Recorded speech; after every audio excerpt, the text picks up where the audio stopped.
Hello everyone, and welcome to this year's Superintendent's Leadership Summit.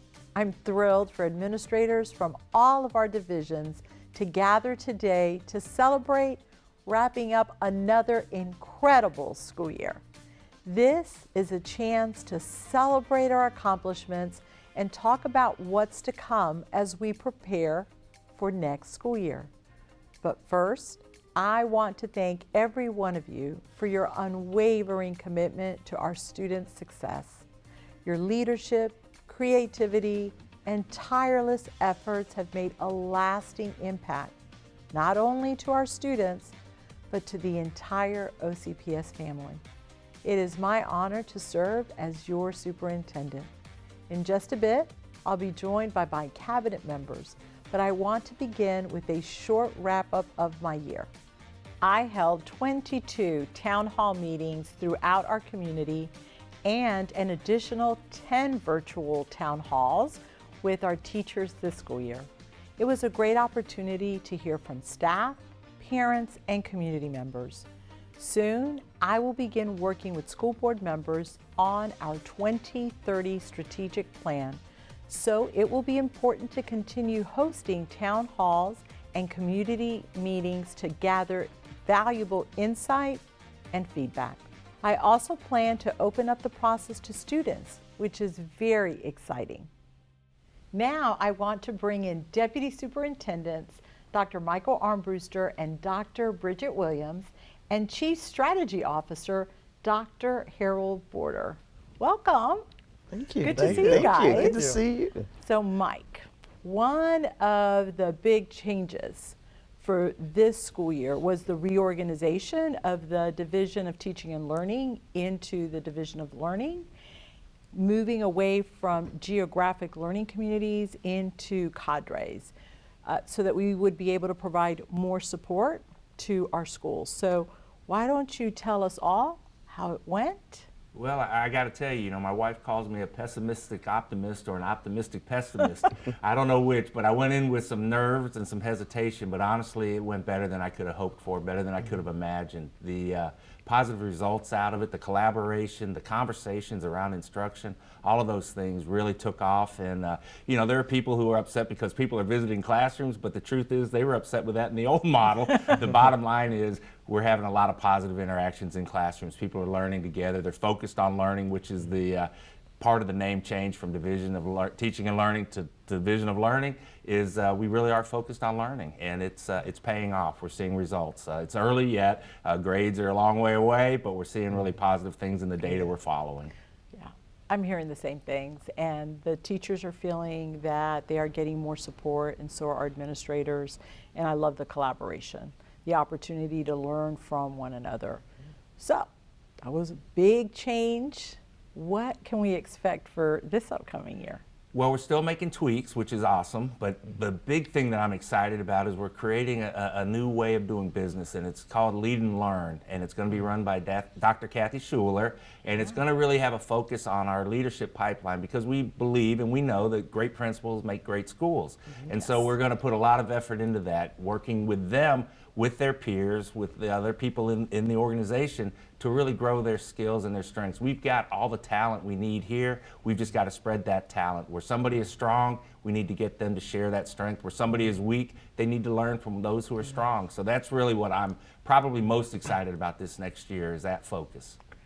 Well, I am just elated over the changes that you have been able to make and the impact, and certainly we're hearing that the scores are looking better than last year, but more importantly, I don't want people to think that it's just about the school grade. I think there's so many things that we can point to that have had a positive impact because of that change, and I'm eternally grateful that you came back out of retirement for the heavy lift. Something that has caught on, especially in the Division of Learning, I don't know that it's caught on in the other divisions, but I think this is your opportunity to go big. You want to talk to us about Hawaiian Shirt Friday?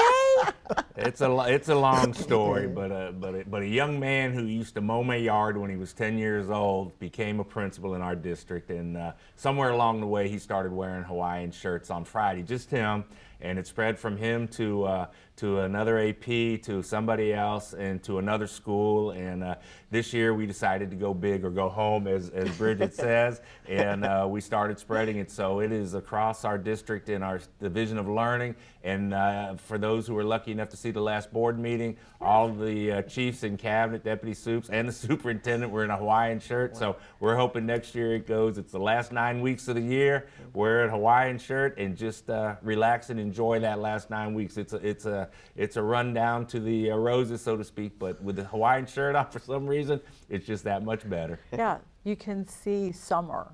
So we'll see if it spreads to all the other divisions. So my last question for you is, so there's a lot of great things that have happened, but if you could pick one thing from this past year that you are most proud of, what would that be? Honestly, probably the conversations. The fact that people are coming out of their silos, the term we always heard, they're talking with each other, they're sharing with each other, and the fact that the best example I can give is this year we did budgeting totally different. Instead of principals working on their own in isolation, they came together in groups within their cadres, or rather within their levels, and they actually helped each other. They learned from each other, but more than that, where there were people who had needs, schools that had plenty shared with them, and we walked out in the middle school example, nobody left with an IOU. Everybody had what they needed to continue to next year. So that right there, that moment was a very special moment to me. One OCPS. One OCPS. Great. So, Bridget, Yes. you stepped into a new role, Yes. new office, and were charged really with helping out with our school board members, making sure that we're responsive to their needs. Many of them had projects. Tell us, how was this first year in your new role? Well, as Deputy Superintendent of Executive Services, I'd like to start off by stating that I oversee records management with Les Vaughn and his team, and they're great. I also work with School Board Services and a great group of ladies, and Deborah McGill oversees that process. And just as an FYI, Deborah is actually retiring this year. So thank you to Deborah for 34 years with Orange County Public Schools. And as you mentioned earlier, I also work hand in hand or side by side with our 8 board members. And this year, there were a number of projects that I worked on. If you don't mind, I'd just like to talk about one. Yeah, absolutely. And it's a project that was actually put in place with Travel and Leisure Foundation, our board member, and Hungerford Elementary School. In August of 2024, they will have a primary learning center for 2- and 3-year-olds, and it's in fact on the site of Hungerford Elementary School. So that was a big lift for the school, but thank you to Travel and Leisure for making that happen, their foundation for funding that project. So that's just one of the projects that we've worked on this year. Also, you've charged me with expanding the services that we have in place right now with Orange Blossom Health, also with Advent Health and some of our other partners to expand the wraparound services that we have in place for our students, for the community, and for our parents. Because we've got to take care of our kids, because we want them to come to school healthy and ready to learn. And so that's another project that I've been in charge that you've asked me to work with. The big one, the big heavy lift for this upcoming school year, I hope you guys are ready for this. She's asked me to work on providing housing for our Orange County public school employees. Let me say that again, because that's a big one. To provide housing for our Orange County public schools employees. So that's a big one that we're looking forward to for next year. I'm quite sure that would take 2 or 3 years to get that done, but that's a big one. Yes, and it one is. that I'm looking forward to working with. Yeah. And you know, you mentioned some of the projects. We know how important early learning is. Yes. We know that if our children are able to start school early on, Yes. those gaps are non-existent. And we are so thankful that we have so many organizations that really have core values of philanthropy that are able to help us. And Yes, we are looking at housing for next year. Yes. We know that we're asking our employees to take care of our children. We also have to look out for them and take care of them. That is correct. So I'm excited. I know you're going to do great things for us. I'm ready. You are. I'm I ready. bet you are. Yes, I am. Born ready. Yes. Another area that you have been instrumental in organizing are the various focus groups. We have had focus group with our teachers, our support staff, and our students. Right. In fact, you helped implement an addition to our board meeting. So would you share what that new addition was? Sure. At the beginning of the year, you challenge all of our high schools. There are 4 students per high schools that we've been meeting with, and you ask them, what is a concern on your campus, and how are you going to address that concern? Well, we decided, why not share that information with the board members? And they have been showing up and showing out at all of the board meetings. It's been great. They brought the band. They brought the cheerleaders, the chorus. I mean, one school, I think they brought everybody from the school. But they got to share exactly what they're doing on their campus, where they've invited all of the, they have tables set up in the cafeteria outside of the school, where they've invited the other clubs to participate with one goal in mind, letting the students know that, hey, it's all about all of us coming together. Yes. And there are clubs and organizations that you can join. The goal is just to connect with the school, because we want you here and we care about you. There's one school where they mentioned that when kids walk in on the first day, they actually assign them a buddy. Yes. So guess what? On day 1, you got a friend. Yeah. And you've got a t-shirt, and you've got a lanyard, you got a swag bag. So that's what they share with the board. So we've enjoyed this year of having the high schools at the beginning of our board meetings, and also others are now seeing what's going on at our high schools. So I think that's been the highlight of our board meetings. I really did. I agree. Our board members have been a little competitive Just a with little, their just a little. schools, but it's been great to see the leadership of our students and how they have helped us bridge that gap. So, Harold, let's talk about some of the work that you've been focused on. In your department, you oversee a lot, in your division, you oversee a lot of departments, but one that has really taken a lot of your time and involved so many of our divisions and departments has to do with our strategic plan. And a key part of that is Portrait of a Graduate. So would you talk to us about what that is, where we're heading with it?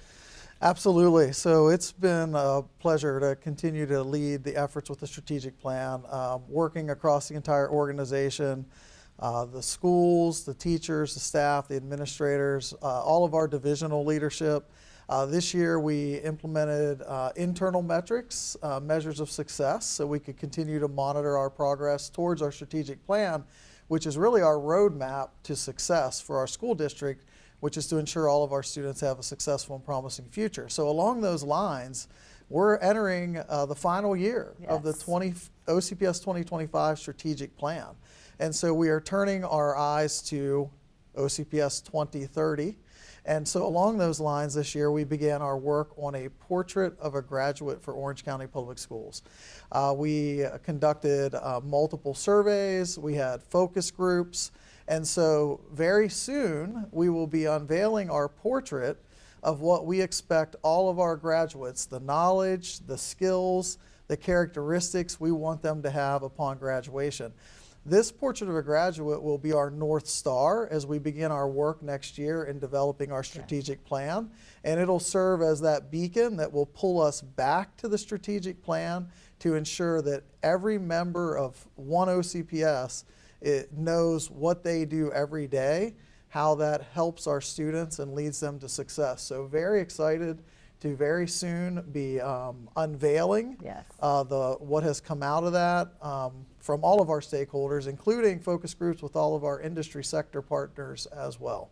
Yes, I'm very excited. I've had a sneak peek, so I know what we're going to be unveiling, and it's very interesting how that graduate has changed as a result of what we are seeing in industry, what we're seeing and have experienced over these last few years. So I'm very, very excited about the revealing. So Dr. Border, you talked to us about Portrait of the Graduate and all of the work that you've been leading this year around the strategic plan. But you have other departments within your division. So I want you to just kind of take a flashback to this past year, and what is one thing that you are most proud of? So, incredible team that I get to work alongside every day, and really grateful for the opportunity to learn alongside them. But I've been very pleased with how they are customer service oriented and looking at what they can do to better serve our students. So the grants team, how they've worked with the schools and the other departments to continue to secure funding to benefit our students has been tremendous. The assessment, accountability, and research teams, coming up with the other options for schools to choose from within the testing window, I think has been hugely successful and something that we're looking to continue to expand. Continuing to refine the data that we provide available to schools and listening to what schools need and seeing how we can further provide that data in a way that is more beneficial for them to help their students. Our research department, really excited about their platform next year, which is reimagining, and how they are now sharing with the board twice a year on their program evaluations that they're conducting, which help us look at what we're spending our money on to determine return on investment. And that the research team is now looking to do program evaluations across the entire organization as well. And so very excited for how that expansion will look. And also the strategy branch of the division. Michelle Negron, our senior manager of stakeholder feedback, is leading phenomenal work. The support she's providing to get stakeholder feedback with the superintendent town halls, all of the advisory committees. She's done tremendous work with focus groups this year representing the entire organization as we look at our survey questions for next year, which are moving to the fall. We ran a pilot this year with 93 schools that was very successful. And so we've consolidated that list of questions, and that'll be rolling out in the fall to help provide our schools with data sooner than in the year that they can utilize. And there'll also be opportunities for secondary level surveys that they'll be able to work with Michelle and our team on in that development. So their work has been essential to moving the strategic plan forward. And so the entire team is dedicated to ensuring our students are successful and are here for whatever the needs are of our schools and division. And we look forward to continuing to provide that support in 2024-25. And I'm glad you brought that up about customer service, because that has also been an area that all of the chiefs have been focused on. In fact, they all go out and visit the schools so that they're able to hear firsthand from our customers how things are going, what they need. And I think that's been a welcome visit from the district office. And so I am so thankful that our focus is on customer service. So I want to say thank you for all of your hard work and the impact that work has had not only on our students, but also across the district. I want to pause to thank our sponsors for this year's Leadership Summit. Our diamond sponsor, UDT, provided breakfast to everyone watching with your divisions this morning. I would also like to thank ClassLink and Pocket Talk for making today possible. I'll be back after the break with more guests. But first, I want to share a slice story that you might have missed. Miss Glover's second grade class is practicing ELA. This is going to be our last one. And it's Haley's turn to answer. Every single person on Earth has a brain. A simple Way to sentence go, Haley. Way to go, Haley. with so much meaning. I would describe Haley as resilient. There are many things she has to overcome each and every day. She doesn't complain about things and she works hard. Since day one in kindergarten, she has wanted to do it all herself and be just like everyone else. Despite being born blind, that's exactly what Haley has done. Chapter 2, the challenges. From reading and writing, It is to going on adventures at recess with her classmates, Come on, guys, we gotta explore the whole field. and everything in between. Knock, knock. Who's there? Boo. Why are you crying? It's Halloween. Haley is persevering every day. I'm special because, well, I can't really do the same things you can, but I can do it in a different way. Overcoming So this is the map of the classroom. and adapting. So you are sitting, let's see, right here. With a no-quit attitude. I know the world is going to be full of tough, hard things that I have to get past. A strong message I can't give up. I need to try again, and I need to try harder. from an even stronger little girl Yummy. that has everyone listening. Sure, she's different. She can't see, but she's the same as all of us. Welcome back, everyone. I have some other guests with me now. Chief Schools Officer Dr. Kathy Schuler and Chief Academic Officer Dr. Tashonda Brown Cannon. So, Dr. Schuler, the Chief of Schools Officer was new based on the reorganization that we did last year. So when you reflect on your first year in that role, what are some highlights? Well, some highlights are I got to visit over 165 schools Wow. this past year, which was an amazing experience because I actually got to see firsthand on the ground instruction in several different schools. I also got to speak to teachers, staff members, custodians, principals, and to gain really a better understanding of how we are doing in our school improvement efforts as it relates to the strategic plan. So that was definitely a highlight of mine. I also got to work with expanding our Lead and Learn initiative for principals. Yes. And so that concept was revolved around improving principal capacity as it relates to instruction and feedback to teachers and staff. And I got to work with principals, coaching principals. And I know how much you love that. I loved it. That's great. That's a lot of schools. Wow. So, Tashonda, Chief Academic Officer, there's so much in that division. People really don't realize it until you step into that role. So when you look back on this past year, what are some things that stand out? As you said, we've worked collectively with our school-based teams with so many initiatives this year, but to highlight a few, Resiliency Day. The Student Services team partnered with our guidance counselors from across the district to provide 2 phenomenal opportunities for our faculty and staff to focus on resiliency. But not only was it a student initiative, I had the opportunity to visit Resiliency Days. I participated in the Zen Day. All types of extracurricular activities were provided for our kids, really teaching them the importance of being good school citizens and persevering. But equally important, the work that we did around our Instructional Leadership Institute, focusing on the science of reading and structured literacy. This year, we had 4 opportunities for our principals to deepen their understanding in literacy so that they would be better equipped to support our teachers that stand on the front line every day, ensuring that we have lifelong proficient readers. And reading is such an important skill, and we know that if children are able to master reading, especially in those early grades, the possibilities for where they go are endless. So now let's pivot and look forward to next year. So if you could think of 1 or 2 things that we can look forward to in the upcoming school year and share that with everyone. So Dr. Schuler? Sure. As I mentioned previously, we're going to expand our Leading and Learn initiative.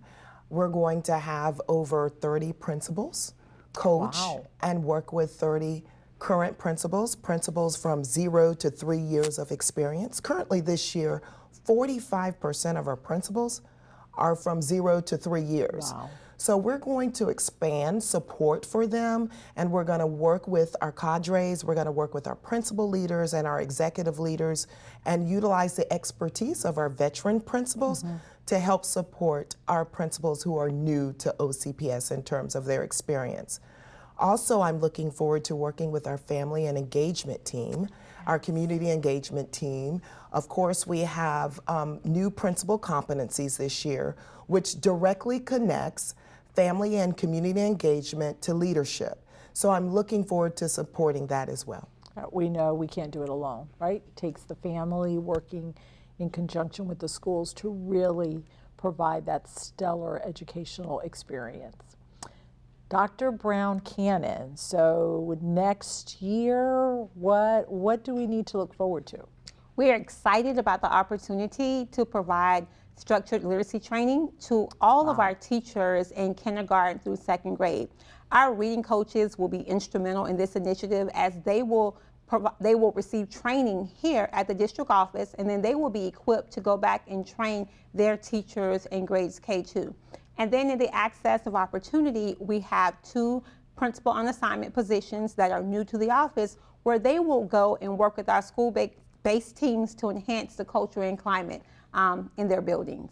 Which is what we want to work on, right? We want to work on culture, places where everyone feels safe, supported, and successful, and student achievement. So looking forward to another great year. Thank you to you and to your teams for everything that they've done to support our teachers, our students, and our community. When we come back, we'll hear from some of my other chiefs.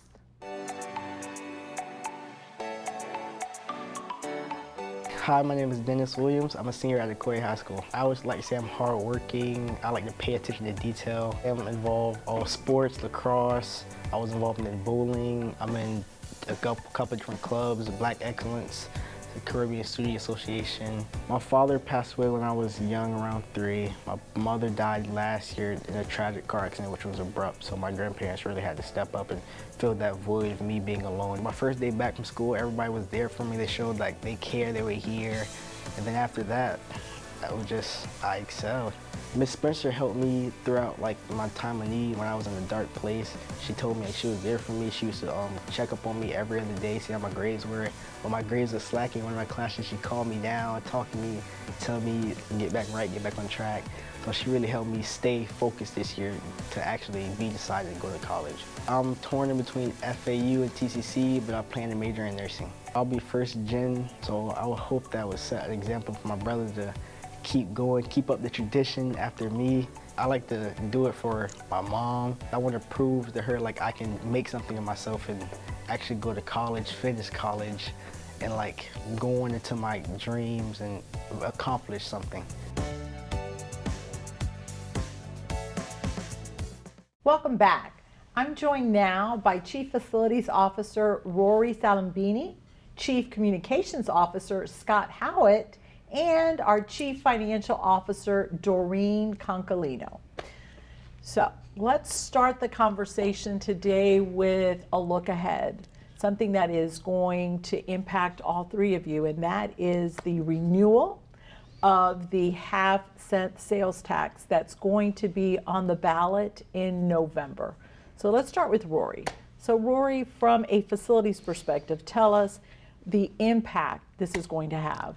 You know, it's really hard to overstate the impact of the sales tax on our facilities program. Everybody knows that things wear out and break over time. Same thing is true of our schools. And to keep our schools operating and to keep them safe, keep them cool, keep them dry, we have to periodically renovate or replace them. Doreen will tell us that half of our capital funding comes from that sales tax. Almost all of the renovation work and the renewal that we do in our facilities is funded by sales tax. And so without that, obviously, we'd have a very, very difficult time maintaining the facilities that we need in the quality that we need to keep students and teachers safe and cool and dry. And it's not just in the condition of our existing schools. We also use sales tax to help add capacity. So a portion of our new schools are funded by sales tax revenue, and all of the classroom additions that we do are funded by sales tax. You know, we have a really good track record over the years since the sales tax was initiated in reducing the number of portables. Over the last 15, 18 years or so, we've dropped from over 4,000 to almost 1,000. That's really made possible in large part because of the sales tax revenue that we have. And then the other thing is that a lot of folks may not realize that all of the technology and all of the student devices that go into the digital delivery of instruction was funded by sales tax. And just like our buildings, that stuff will not stay new forever and will need to be replaced and renovated over time, or we won't be able to continue that program. And so sales tax revenue is necessary for that as well. You make some great points, and it's easy to forget what our buildings look like today, because when you drive around you see these beautiful facilities, but they didn't always look that way. The amount of improvements that we've made in the facilities, and a lot of them have been replaced, and that's where, you know, the average age of our schools is 13 years because of the benefit. But all of those schools now, a lot of the ones that we replaced initially are approaching 25 years of age, and it's time again for renewal to keep them operating well and to keep them in good condition. I agree. So, Doreen, what do you have to tell us from a financial standpoint, the impact the half penny will have? So Rory has made some great points, and half of our capital funding dollars do come from the sales tax. The sales tax renewal is vital to our capital building program and equates to approximately $350 million per year. Actually, since the inception of the program, we have revenue somewhere around $4.4 billion, and that's why you see the beautiful buildings that we do have out there. Additionally, I would say also we would have so many challenges without the renewal in just meeting the needs of our facilities, our current facilities, as Rory has said. So bottom line, if we don't have the dollars from the sales tax renewal, we will be facing some tough financial decisions. Very difficult, yes. Yep. Leave it to the financial officer to give us the doom and gloom picture. So let's go to our communications officer. So Scott, you really do a lot when it comes to the campaign and getting the word out. So tell us, what are your plans moving forwards to let people know how critical it is that we renew the half penny? Well, Dr. Vazquez, getting out the word is critical to our stakeholders, those that would benefit from the half-cent sales tax continuation, and those that really would be impacted both at the school level and parents. We know that they need to know what this could mean for them and the community. We've already started the process of getting the word out, meeting with stakeholder groups, making sure that they're aware. There's been some changes in the law. Now we can only hold that election in November. So it'll be November 5th when we'll have the half-cent continuation on the ballot. And it'll be critical that all of our stakeholders, whether it's employees, parents, our community knows. And so we're working on getting the word out. We'll have collateral that'll be available for our community meetings, town halls scheduled throughout the fall, but making sure that we're getting that word out. And we are all ready to help in getting the word out. And we have been so fortunate to have the support of our community with the renewal of the 1 mil and with the half penny sales tax. So we are really hopeful that they're going to continue to support OCPS. Absolutely. So now let's take a look back and tell us about this past year. When you reflect on the work that you and your team have done this past year, what stands out? So I think for us, it's actually been a somewhat slow year from the standpoint of completing projects. You know, hopefully I'll get a chance to talk about what's coming up, because the amount of stuff that's coming up is just incredible. Last year, we did open one new school. It was kind of a slow year, Water Spring Middle School. We opened that school. We just recently completed really the transformation of our main technical college campus. Really it was almost entirely gut out the inside of the building and replace it with new that's really focused on medical and dental technologies. And that's just a really great transformation of that facility. And then we've been working really hard on a lot of projects that are just now coming to construction. And if I get an opportunity, I'd like to talk about, again, what's upcoming, and I can talk about those projects with that. Okay, well, we'll come back to what you're looking forward to. So Scott, what are you when you look back to this past year, what stands out? Wow, the communications division has been hard at work. We produced 36 Mondays with Maria, 2 one-on-ones with you. So that was quite an undertaking, but we were able to do it. So every week to be able to put that content out to make sure that individuals know what's going on. The foundation has raised to date $3 million for our students and our schools. So we've held 3 fundraising events, a golf tournament, which we hold in the fall every year, and we were able to do our school spirit run again this year, and also we were able to just have Top Talent, which combined those 3 events raised about $500,000. So very excited about those things. We also held a stellar event, recognized all of our employees that were the tops in their schools or in their departments, about 1,600 honorees and attendees at that event. It's just an amazing event. We love doing it, and this year we're going to add another category. So we're excited about that, and we've been able to get our volunteers back up to pre-pandemic levels, so over 70,000 volunteers, 2,000 partners. So it's just been a great year, and we're going great guns, trying to keep everything moving along and getting our story out there. So.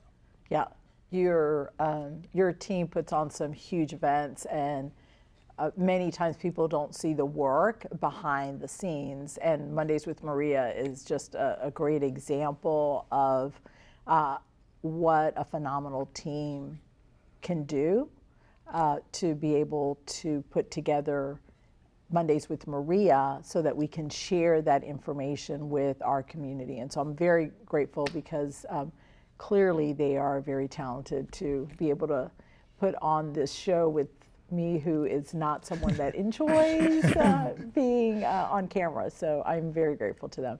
So Doreen, why don't you tell us, this past year, I think I might know what you're most excited about this past year, but I'm going to see if I'm right. Well, first I would like to say that the entire fiscal services team does a lot behind the scenes to support our schools, our district, and our employees. A couple of things. First, we were thrilled that we were able to come up with a historic salary increase of 9%. That is on average, and that is amazing. Our insurance benefits team also has worked tirelessly to launch People One Health, which is coming this summer. People One Health is for those employees that are enrolled, employees and families, I should say, that are enrolled in one of our health care plans, the best in primary care, urgent care, diagnostic services. And the best of all is that no copay, no coinsurance, no deductibles for all services that will actually occur through one of the People Health Centers. And that will be launched this summer. So the team has put a lot of effort into that. Yeah, both of those were in my top because you're right, a historic 9% raise. And then I'm very excited about the health benefits, and I'm ready to get going and see how it provides better service for our employees. Okay, so before we close out this segment, I want to give you an opportunity if there's one last thing you want to share. I know Rory was he hinted quite a bit about wanting to share what's coming, but I want to give each of you that opportunity. So Rory, we'll start with you because we know you've got something to share. I don't just have one, so I mean, hopefully you have a couple of minutes because Sure. Let me start with new schools. Yep. Okay, so we have 3 new schools opening this year, which is a little bit closer to normal for us, but the big deal this year is they're all new prototypes. And so we're really excited to be able to unveil these new prototypes coming up in August. We have Lake Nona, in Lake Nona area, we have Innovation High School, which will relieve Lake Nona High School. We have Luminary Middle School, also in the Lake Nona area, which is going to relieve Lake Nona Middle School and South Creek Middle School. And then in the Horizons West area, we have Atwater Bay Elementary School, which is going to relieve Panther Lake, Hamlin, and Water Spring. As I was preparing for this, and I said, we're already relieving those schools, and that just kind of illustrates the struggles that we have dealing with growth.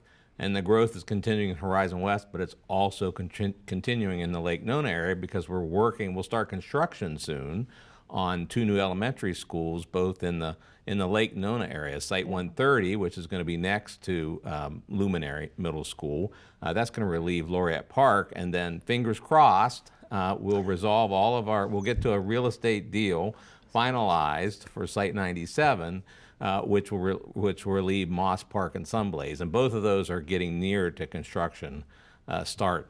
It's also going to be a really big year for the technical colleges.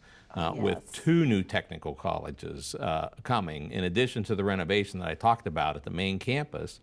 OTC West, next to Ocoee High School, is going to wrap up here in the next couple of months. That's going to support construction technology.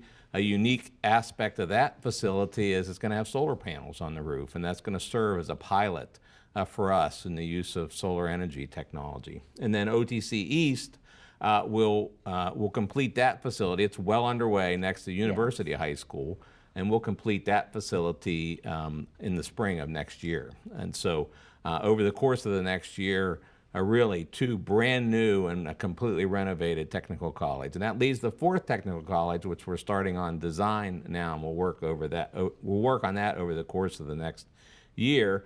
If that's not enough, in the technical college arena, we recently had a dedication for a small facility at on the Hungerford campus over in Eatonville that's going to also support construction technology and welding. So we have a new welding facility there. There's more. Okay. So capacity enhancement, classroom additions, we have plans to add 7 classroom additions. We'll actually be starting construction on those classroom addition projects here in the next month or so. At the elementary school level, we have Dr. Phillips, Hunters Creek, and Whispering Oaks. And then at the middle school level, we have College Park, Hunters Creek again, and Westridge will all be getting classroom additions for the 25-26 school year. We also have a classroom addition that will start construction a little bit later this year at Oak Ridge High School. That should be plenty, I know. Yes. But we have a few more things that we are working on. So we are starting. We'll be starting design on a renovation of the old Maxey facility to move the Esteem Academy and the programs that are out there, and then Cherokee. We're going to be starting the design on a really exciting magnet school there at that facility. But it's not just these projects. So believe it or not, we're also working on comprehensive renovations of 20 schools. We've started construction on 2 of those, Howard Middle School and Lakeview Middle School, and we're going to start construction on 6 more this year. Wow. Winter Park High School is going to start in the next month or so, and then we have 5 elementary schools, 3 Point Elementary, Avalon, Camelot, Citrus, and Endeavor elementary schools will all go into construction. The remaining 12 schools in that group are going to start construction next year, so we're busy on design on those. We have the cap renewal program. We have projects that we're developing at 130 sites in the district, many of which are going to go into construction sometime this year. A few have already started. There's also a few district-wide programs that people might be interested in. We're starting to put sunshades on all the youth lots on all of our elementary school campuses. That'll be about a 2-year project. And then vape detectors and inclusive restrooms at our high schools and middle schools, which we're going to get started on those. We expect to address the vape detectors in the restrooms at high schools this year, and then the middle schools will follow. And I do need to make a couple of notes because it's not only construction that we do. We also take care of maintenance and custodial support to the schools. One of the highlights on the maintenance side is we're going to be going to a new work order system using the Facilitron platform, which will be really helpful to schools to kind of keep track of what's going on with the requests that they've put in, and it's also going to help my staff become more efficient. And then on the custodial side, I just want to highlight the training that we do. We train all new custodians, but we also started that certification program, the Florida School Plant Management Association certification program. We've certified 81 custodians, and we have more classes planned for this year. Finally, I just want to remind everybody that we can't fix it if we don't know about it. So I just want to keep encouraging people to report the problems that they have, and that if we're getting in the way of schools doing what they need to do with our students, make sure that I or my leadership know about it, because we want to know about it because we want to solve those problems for the schools. So I have two things. The first is, yes, you do have an incredible team that works on the maintenance and that works on the construction side of the house. And based on all this, I think next year he's going to need his own segment to talk about all these projects. Oh my gosh. Okay, so Doreen, why don't you share with us? I believe that Rory's explanation of things to come it perfectly supports the need for our half-penny sales tax renewal.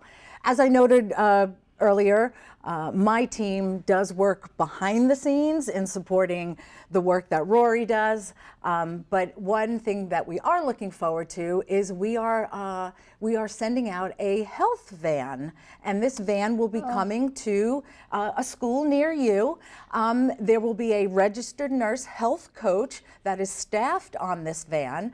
They offer medical services, mental health services, biometric testing, and other things that our employees may need. So look for that health van coming soon. Oh, I like that. All right.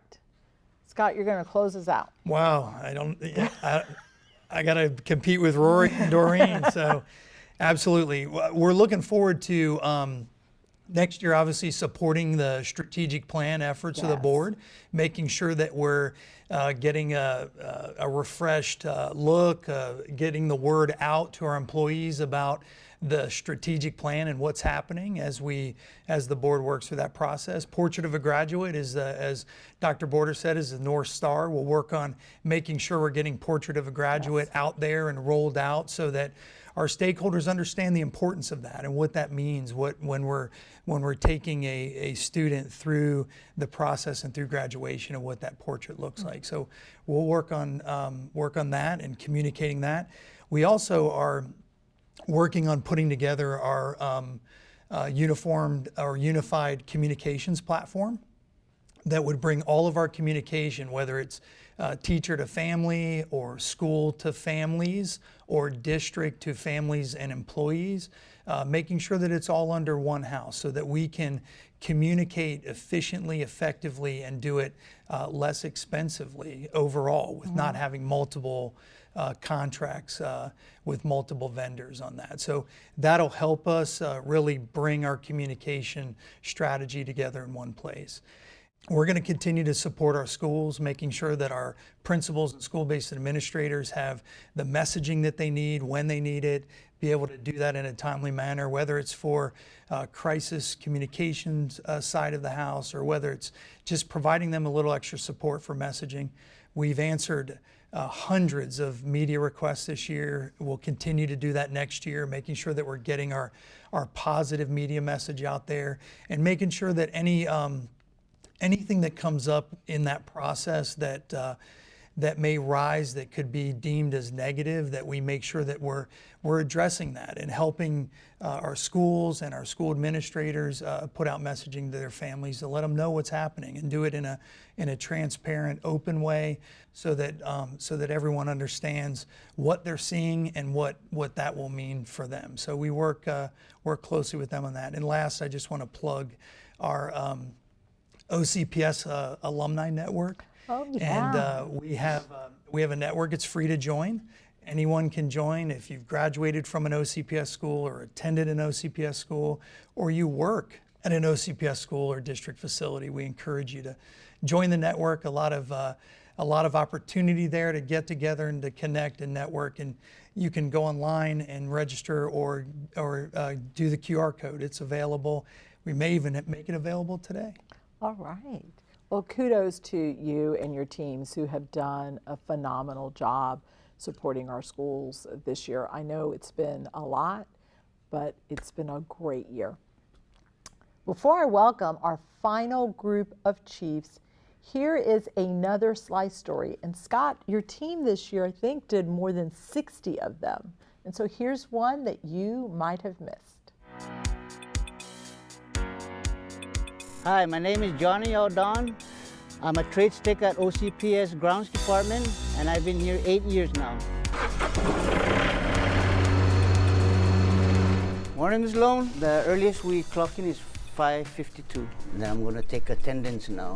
Chris, good morning, man. I got 4 crews. If that's elementary, they do two schools a day. Middle school and high school is 1 school a day. You all know the routine already. Let's head out there. Do what we gotta do, try our best. We're short-handed. Let's rock and roll. We are heading to Audubon K-8 school. The crews was here yesterday. They didn't have a chance to finish the field because of the weather.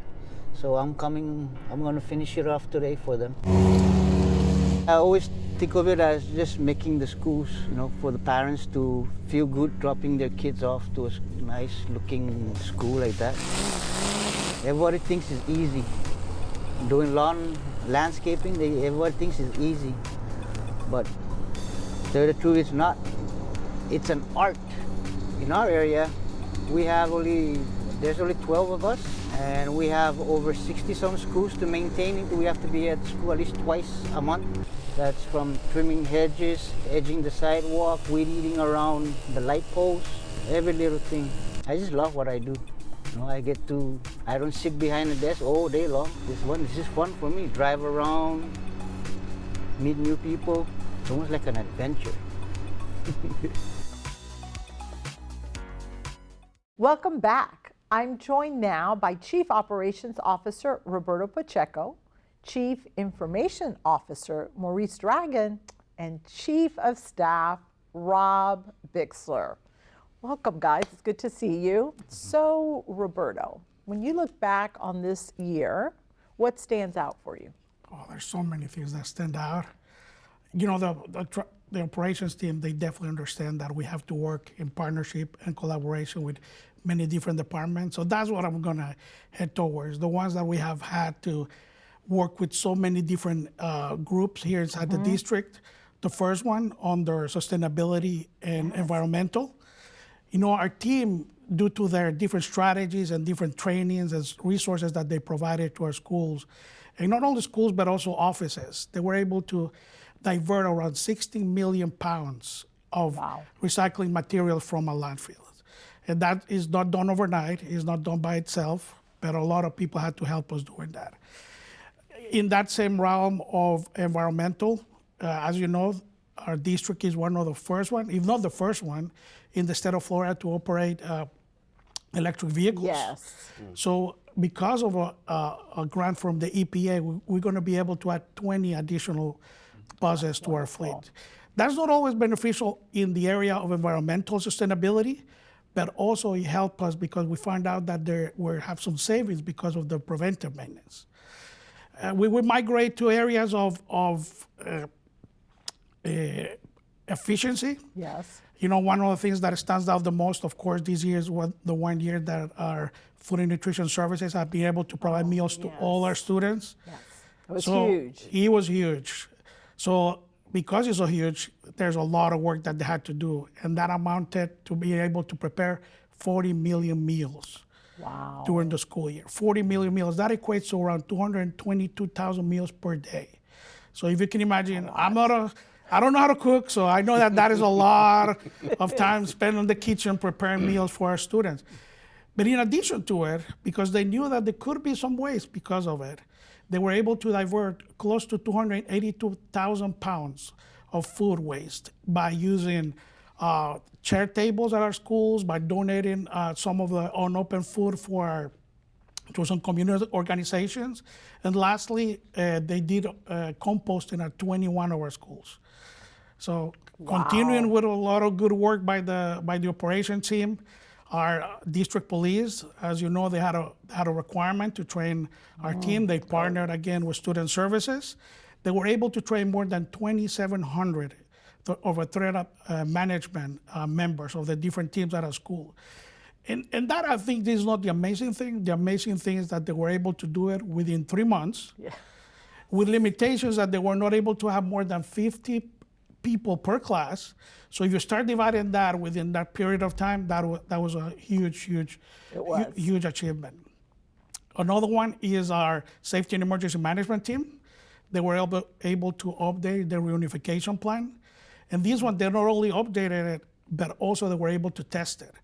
As you know, you were part of those exercises. We were able to practice it with the city of Orlando. Yes. And also with Orange County government. And this makes our plan even more effective because we learn from those experiences. And last and not least is the cost-saving part of it. Our procurement team saved more than $35 million this year. And they didn't do it alone. They did it through negotiations, strategic sourcing, but also they did it through strategies including surplus reuse and auctioning. And also the services provided by our printing services. Yes. So, but all of these would not have been possible if not there would not be support by other groups around the district. So that is a lot of the highlights, some of the highlights. Yeah. Yeah. No, that was wonderful. And yes, your team really is very diverse in its work and its impact across our district.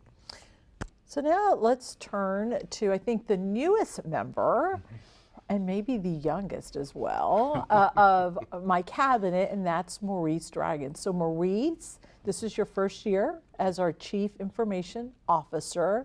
And a lot of people may not know you. Why don't you tell us a little bit about your history, special with OCPS?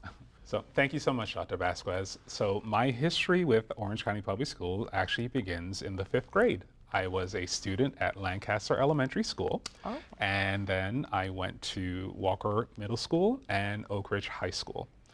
From there, I returned back to OCPS when I received my bachelor's degree, and I was a 1st grade teacher at Sadler Elementary School for 8.5 years. I think that's where I met you. That's that's my first memory of you. Yeah, so I love teaching 1st grade. I transitioned to the district office, joined the curriculum and digital learning team, where I was able to serve in different roles, and now I am the Chief Information Officer with the Information and Technology Services team.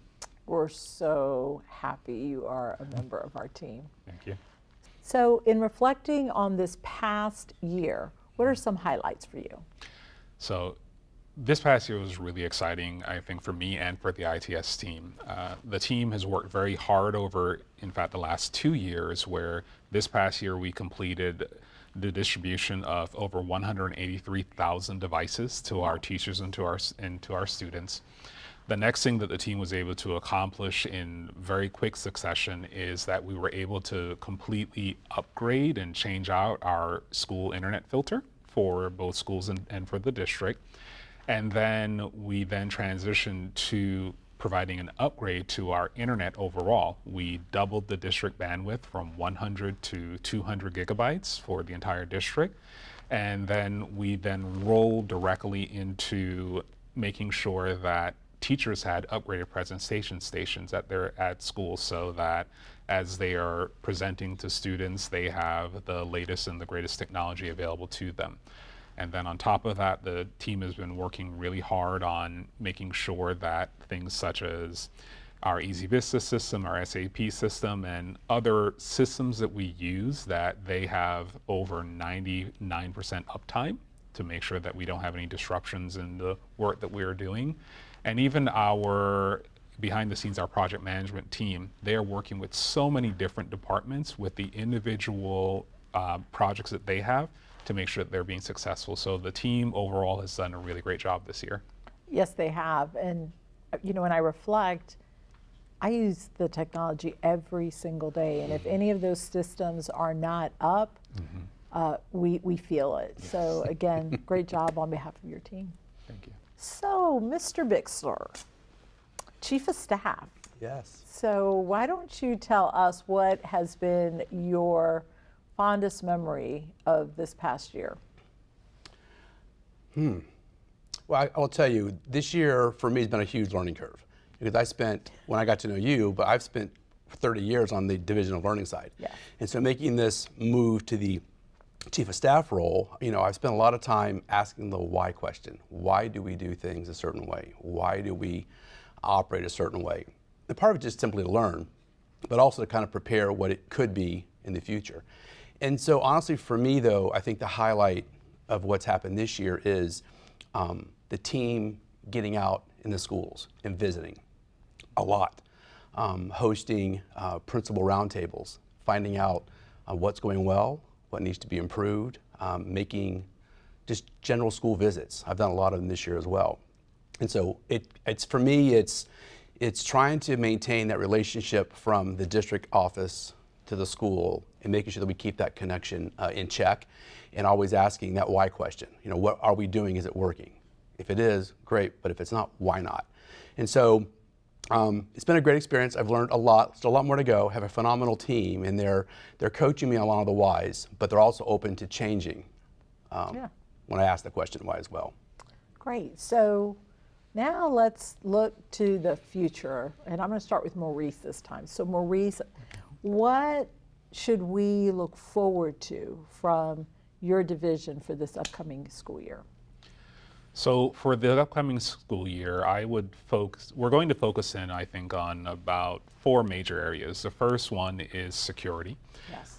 We want to make sure that our students and our teachers have access to everything that they need access to in a safe and secure environment. And so we're going to be putting additional systems in place to make sure that that is possible. The second one is programs overall. We have many great systems. We have Skyward, we have SAP, we have Easy Vista. These are all programs that are in the background of the work that we do as a district, and we're going to work to make sure that those programs continue to be updated and that they are easier and more robust for teachers and students if they use any of them. The third one I would share is just some of the processes that we have in place. So we have a lot of data as a district. We are working on a data governance project that I think is going to help with that delivery of data in a strategic and effective way for schools and for other stakeholders, so they can get the dashboarding and reporting that they need. And then I think the other really major area is innovation. So there are things that are out there such as large language models, AI, and other exciting technology resources and tools that we want to make sure that the IT department is working with other departments in the district to make sure we're effectively and in a secure way bringing those to teachers and to the district overall. Lots to look forward to, especially with AI. Can't wait. Roberto, what about from your division? What can we look forward to for next year? You know, they're always looking to innovative, expanding the usage of technology, just like we spoke, or Maurice was stating. On the areas of environmental, just to keep it on this, as I had a group before, we're looking into expanding. We have to look at new streams because we know that where we are with the environmental sustainability, looking to expand our 2030 plan. And that has a component that involves everybody. So pretty much I have to be very thankful that everybody wants to contribute to it. So we want to expand on that, looking for new streams of recycling, because we know that we can do better as a district. On the area of efficiencies, our bus or transportation team, right now they piloted this year actually the usage of RFIDs for our students, and also the usage of an app. Even though we're not going to have it on at the beginning of the school year, I'm going to give them the hope that we will have it on later on. So they were going to be expanding on that. The pilot that we just conducted in the area of Apopka had let us learn how to better do it, how to do it properly at a much larger scale. Our building code compliant office, we're going to be migrating to a software that would make it easier for our end users or companies to submit their permit application. Oh, great. You know, and that is a team that has to look for different type of improvements in the processes. It's very compact. Just last year, they conducted more than 10,000 inspections. That's 14% more than the previous year, and at times with less staff than they used to have before. So, well, and we heard from Rory, and Rory has quite an extensive project list, so they're gonna be even busier this year. So, you know, things like that force us to even try to be better at what we do. You know, we do it, and we always look at a best way of doing it. On the area of security, our district police, of course, they established a team for weapons screeners this year. They're going to look in expanding on that. Of course, everybody knows our K9 Coco. Everybody's happy to see them at the school, so they're going to be seeing more of Coco at the schools and the team that goes with it. And back to the reunification plan that we discussed before. Yes. Now we want to go more in depth of preparing our staff, not only at the school level, but also at the central office, because we want to create capabilities so that we can all help in a moment of emergency or response for an emergency. I think that those are some of the things that I believe that can be highlighted for the coming year. For some exciting times. Exciting times. And last but certainly not least, Rob, what can we look forward to in your division? Well, I think Roberto and Maurice kind of touched on it with talking about looking at processes. And I think that's what we're doing now, looking at the process that we have in the Human Resources division. But I think part of it is looking for automation, because so much of what we see in the division now is manual, and which takes up time, which sometimes delays things to get completed. And so we're looking at any way that we can to automate processes to make it go quicker. Because as you know, one of my challenges is to streamline the time to fill. Because to be competitive, we have to recruit and be very quickly in hiring people.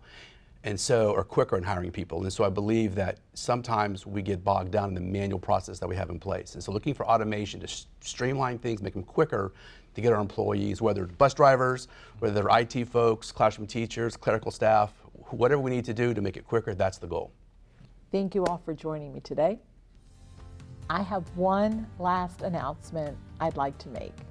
Each year, our Stellar Awards recognizes all of our teachers, support persons, assistant principals, and principals of the year. As Scott alluded to, next year we're going to add an additional category for a district level administrator of the year, and that is thanks to the idea of our own COO, Roberto Pacheco. This is for non-school based, non-instructional staff that aren't eligible in any of the other categories. It's a way to recognize outstanding members of our professional staff that may have been overlooked in the past. We look forward to adding a fifth category to be recognized at next year's Stellar Awards ceremony, January 17th, so stay tuned. Thank you all for watching today.